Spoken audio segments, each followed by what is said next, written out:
In a move that might infuriate Western powers like the United States of America, which has put Iran under sanctions for years over its nuclear ambitions, Kenyan President William Ruto just hosted the Iranian President Ephraim Raisi at State House in Nairobi for a strengthening of ties between the two countries.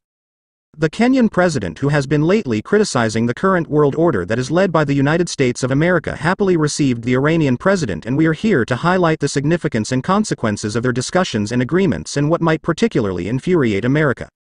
For starters, Iran is a Middle Eastern country that is quite technologically advanced, with ambitions to be a nuclear state, and it seems the Kenyan president wants to exploit, import, or rather have a share of Iranian technology in his country. We say this because from their joint press briefing after discussions at State House Nairobi, one thing that became evident was that Kenya wants to exploit the strong ties it's building with Iran to not only expand trade between the two countries but also tap into Iran's technology for Kenya's advantage.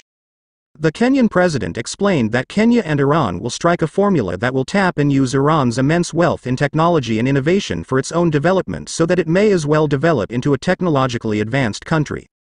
On how Kenya will realize this, the head of state said that they agreed that Kenya will set up an Iranian House of Innovation and Technology in Nairobi that will offer a platform for Iranian and Kenyan businesses to exchange relevant technological skills in their cooperation. Kenya and Iran.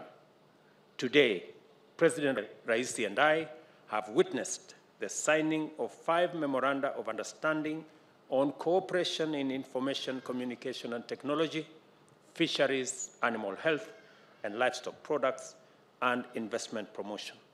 These memoranda will enhance and further deepen our bilateral relations for sustainable growth and development between our two countries.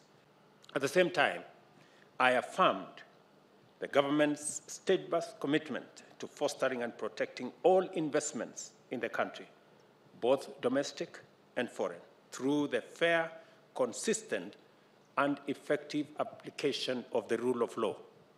I have therefore reiterated to President Raisi that Kenya remains open and committed to receiving and hosting Iranian investors and business people and providing them with a conducive business atmosphere across the country. However, we believe Kenya is trading a risky path here because some of these agreements for Iran to export or share Iranian technology with Kenya might actually violate U.S. sanctions on Iran. As you may already be aware, U.S. sanctions on Iran are so far-reaching that they govern in large part what type of internet services, softwares and hardwares Iranians can import or export to other U.S. allies or friendly countries and companies. To be precise, U.S. sanctions banned American citizens and companies from doing business with Iran, and likewise, non-U.S. citizens and firms that work in or with the United States are also banned from doing business with Iran.